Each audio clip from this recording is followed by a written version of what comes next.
Presidents are pretty important. This may seem obvious and something that's not worth saying, but that's only because countries around the world almost always have stable periods which could be represented by the president or other head of state that ruled during that time. Presidents provide a sense of stability, as their term lengths are set in stone. Unlike prime ministers or chancellors, there are no easy ways to remove presidents prematurely. Unless they're impeached, die, or resign, you're stuck with them until the next election. Such a guarantor of stability was very necessary in the French Third Republic. With prime ministers often failing to even last a single year in office before being forced out of a top job, having a president who would last in office a set amount of time was very useful. While the French president in this time was quite weak, he did have the power to choose a prime minister, which was more important than it can seem at first, especially since he had actual discretion in his choice. While Third French Republic presidents differed in how long they served, most of them served at the very least the length of a single parliament, which allowed them to serve as a beacon of stability.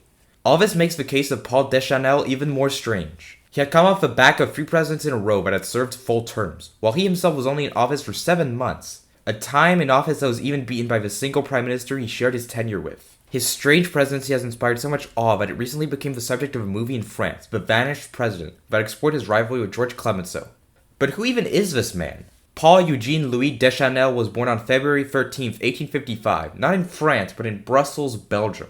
This fact is something that would later be used against him by his political opponents, who would mockingly refer to him as the Belgian, but this fact by no means meant he was a foreigner. Both of Deschanel's parents were French, but they had been forced into exile in Belgium by Napoleon III. The elder Deschanel was a writer and a strong opponent of Napoleon III, both when he was president and after he assumed dictatorial power. Soon after his coup in December 1851, Napoleon III quickly went after his political opponents. Just a month after the coup, police would arrive at the Deschanel household, and while Emile would be released, he was barred from staying in the country, and so the family fled to Belgium. The young Paul did not spend long in exile, however, as Napoleon III toned down his crackdowns in 1859 and issued a general amnesty for many of those he had imprisoned and exiled from the country for opposing him, including Emile Deschanel. The Deschanel family returned to Paris, where Paul would study at the Imperial Bonaparte High School before he attended Paris's Political Science University, where he would earn a law degree in 1874. Soon, Emile Deschanel was elected to the House of Deputies in the election of 1876, which allowed Paul an easier path into politics. Deschanel jumped around various adversarial and local administrative positions, most notably being Prime Minister Jules Simon's private secretary, which eventually gave him the opportunity to run for parliament in Eure-et-Loir in 1881. He lost, but ran again in 1885, where he would come out victorious and entered parliament. From this point, Deschanel was overwhelmingly re-elected in every legislative election up to the First World War. In the House, Deschanel made his name as a talented speaker. He was a committed Republican, yet he positioned himself as a moderate and had no qualms about breaking from his flock on several important votes. The most notable times he broke rank was when he voted against the law of exile that had been introduced by the Freycinet government and when he voted against an 1890 law that brought in the grounds under which the press could be charged for defaming national politicians. Following the 1898 election, the progressives, who Deschanel had joined, were eager to win back the presidency of the House of Deputies, which was currently held by Henri Brisson, a longtime president of the House and a former prime minister. Winning this would require the right candidate, and the progressive caucus in parliament carefully examined who to nominate. A couple of rising names were brought up, but they were all considered too right-wing to gain support of a majority of the House, which eventually led to a progressive nominating Deschanel, the most moderate candidate. In a tremendous surprise, Deschanel was elected as president of the House by a single vote. Deschanel reportedly took his job very seriously, refusing a prime ministerial appointment from President Émile Loubet, but he wouldn't hold the position for long, as following the 1902 election, the House's shift to the left would prevent him from being re-elected. He was just too right-wing for the radicals that dominated the government, and so out he went.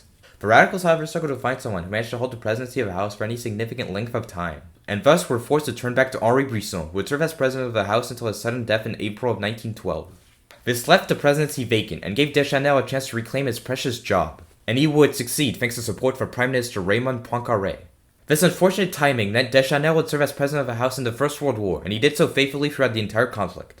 Like Brisson, Deschanel was able to bring stability to the office and reigned uncontested as the supreme arbiter of parliamentary affairs. Throughout the war, he gave many passionate speeches praising French virtue and its military, but at the same time remained critical of some of France's allies, most notably Russia, who he criticized as the weak link of a Triple Entente.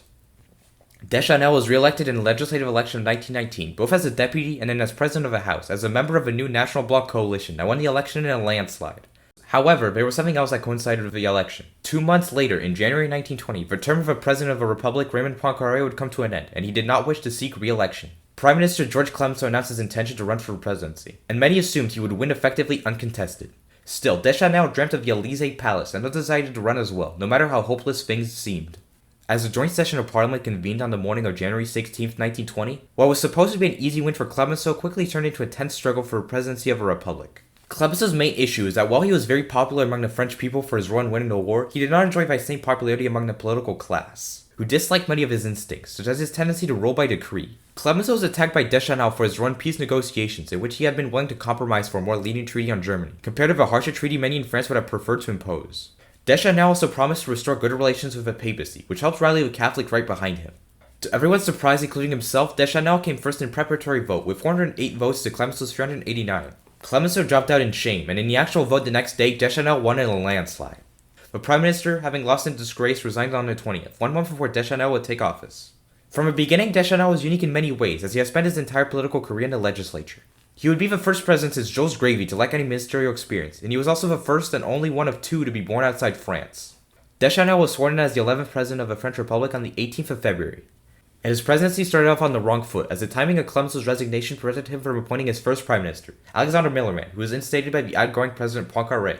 Still then, the president came into office with a bold agenda and had the intention to make the full possible use of his office. Legally speaking, under the Constitution of 1875, the French president was the head of state and was supposed to hold authority over foreign policy and the appointment of ministers. But in practice, these powers had very quickly been relinquished to a prime minister, who was the chief executive in all but name. His attempts proved futile, as Millerand and his ministers made it clear to ignore Deschanel's demands from the very first meeting of the cabinet. However, while the president was without much direct authority, the president did hold a few, mostly ceremonial functions and could have influence over a political climate if he made use of his office.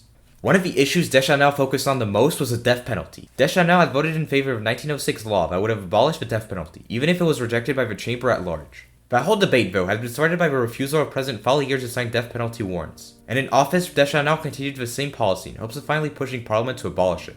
Deschanel also attempted to intervene on issues of foreign policy, one of the main issues that had given him the presidency.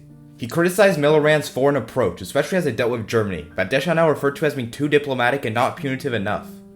Only a month after the start of his presidency, German workers in the Ruhr Valley, right next to the French Rhineland occupation zone, rose up in what became known as the Ruhr Uprising. Millerand emphasized restraint in the whole affair, seeing it as Germany's problem, while Deschanel called for a complete occupation of a region to crush the riot. In the end, Germany put down the revolt herself, but the situation still left Deschanel frustrated over his inability to influence government policy, especially as his health was already poor from the stress he had endured over the war. None of this is what Deschanel is best remembered for, however. On the night of May 23rd, 1920, Deschanel hopped on a train to Montbrison in southeastern France to inaugurate a monument paying respects to Émile Raymond, a soldier who had died very early on in the war. That night, as he was sleeping in his pajamas, Deschanel fell out of a train from a back car through a window he had just opened while only half awake. Deschanel was soon found by a railway worker and he would be taken to a worker's house before he was referred to the hospital, where the doctor recognized him as the President of the Republic. Deschanel wasn't missing for long, but no matter the amount of time, the situation was hugely humiliating and gave the press huge ammo to use against the President, which weakened his position even further than it already was. In a cruel twist of fate, no matter all he had done, this incident is what Deschanel will be best remembered for to this day. The president's health had already been poor, and these attacks only served to worsen it further, and Deschanel came to regret having sought the presidency in the first place. Frustrated by both his inability to act and his poor health, Deschanel offered his resignation on September 17, 1920, just 7 months into his presidency, and left, barely having made an impact. Deschanel wouldn't quit politics entirely, and he was elected to the Senate in January 1921, a position he would hold until April 1922, when he died from pneumonia, aged 67.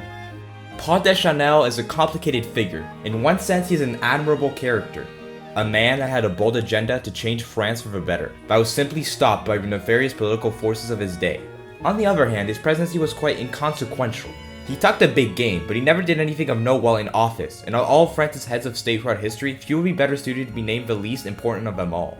If his presidency can be helpful for anything, it is a cautionary tale against seeking power for its own sake, as often the power is much less on the inside than it appears from the outside, while it only drains the little life that remains in its holder.